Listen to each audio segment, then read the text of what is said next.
Okay, so today on My Guest, we are working with, she has one row already in. We did have 2 rows in, but with summer being over and just kind of going into a really busy season with kiddos in school and games and things like that having to attend, we decided to go a little bit lighter route on the amount of work needing to be done in her hair. So because she has so much hair at the root, like she's got 8,000 pounds of hair, but then she's got some shorter pieces that come in through here, and then she has a lot of shedding that will happen, and then it thins out through her ends. What we're going to do is I'm going to show you a trick on how to hide some of that bulk in the hair without having to use too many tapes and creating the illusion of having longer length without having to have too much hair in.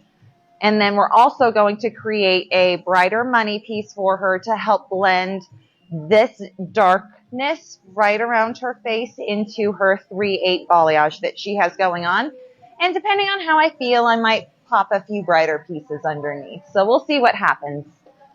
So the beauty of having tape and extensions is that it is extremely fast. We want you to be able to create a bunch of different things in under an hour, but still have a higher ticket service. For her, because I want to make sure that her money piece stays bright, I don't want to use too many of those pieces in the back. I'm going to start in the front with her brighter piece. It might look a little scary at first, but you have to let the entire creation come together before you start judging it. So first things first, clean sectioning is everything. I like to start right at that parietal ridge, especially with someone that has so much hair, especially at the root. I mean, you can see that she's got all these little baby hairs thanks to the little kiddos at home.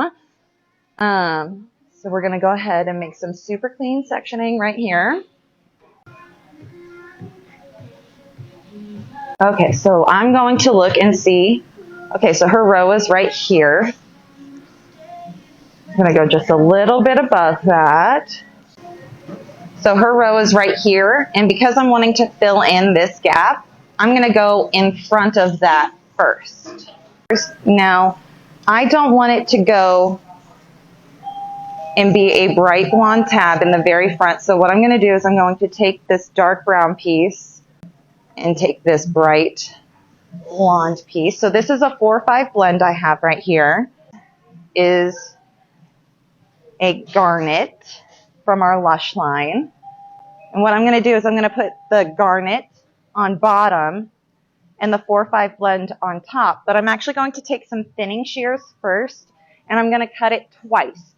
Once in the middle and once at the top to diffuse how much hair there is on top. First cut, right at the very top, pull it down.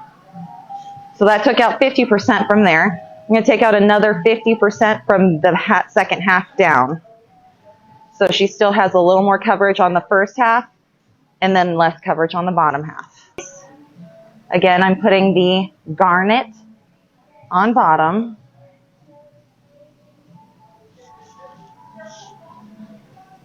I'm working with A-OK. And pivoting off of my pinky. I have it all the way at the root, and then I pull down just slightly and rock my finger down. And then I'm going to match up corner to corner after I make sure everything is out of the way.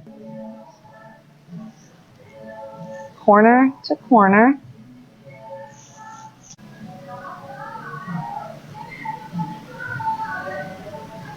You can see how it stays darker to right about there, and then it lightens up even more down here.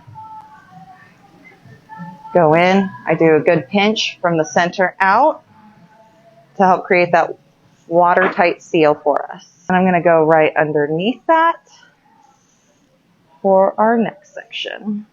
And on that one, I'm going to take another dark piece on top, and then take the second lightest piece we have, which is the 5/20/6/13 balayage.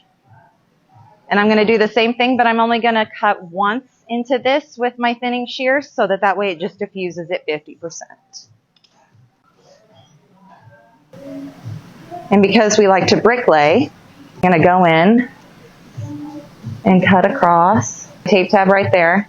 I'm cutting halfway across that so that we get some good blend and that there's no holes in our application. Rock down.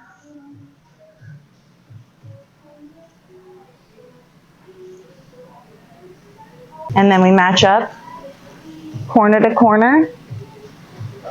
Before you press all the way down, you want to clear those excess pieces that might have tried to sneak in, those little baby hairs.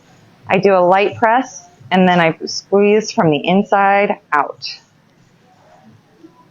You can see that piece popping through really nicely. So then I'm going to pick up, for this one, I'm going to switch it around and do a darker piece on the bottom and do the lighter piece on top. Now the way to check these is to see if you get full rotation without anything getting stuck. So because she has longer hair that also diffuses down at the ends, it blends so nicely right there already.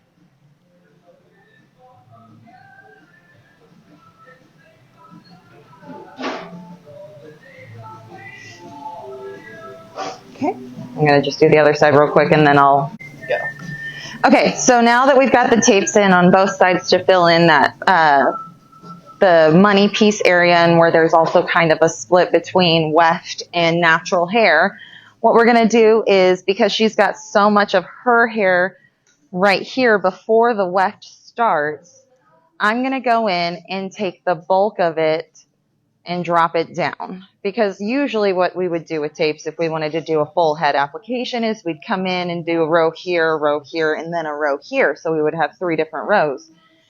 Instead, what I'm going to do is I'm going to do an entire row right across here to hide all of that hair right there to help blend it into her extension so you don't see where her hair stops right here. And then this will lay gently on top of it. Start to play with the hair a bit in the back. You can tell where the hair will split once it's dirty. So if that's the case right there, we want to make sure we don't put a tape directly right here. Okay, so we're going to be very mindful of that spot right there. In fact, I'm going to make sure that I split it now so that I know, hey, don't put a tape right there. So I'm going to ping pong back and forth to make sure I work in an even pattern. Make sure we're cleaning up any loose hairs that might have gotten in.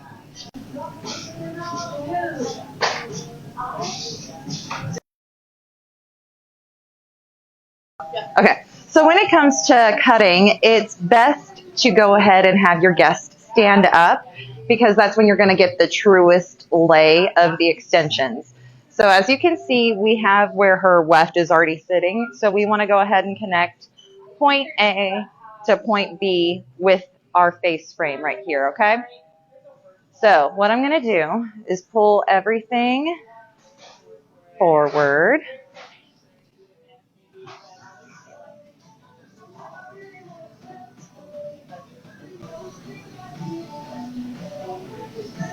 And what I'm going to do is I'm going to shake it just a bit so that we see where the extensions are and take this piece right here that sat right on top of it. I'm going to lift it out because I know where it hit. I'm going to scooch up just about an inch above where her hair hit so that way it's a seamless blend. And I'm just going to slide right on down.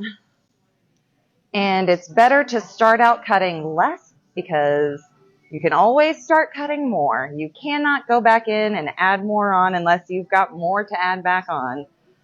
But you don't ever want to make your client have to purchase more hair. And just to check everything, I like to come in and rotate this all out. Do a little bit of softening right there too. See how nicely that lays right there? It's gorgeous.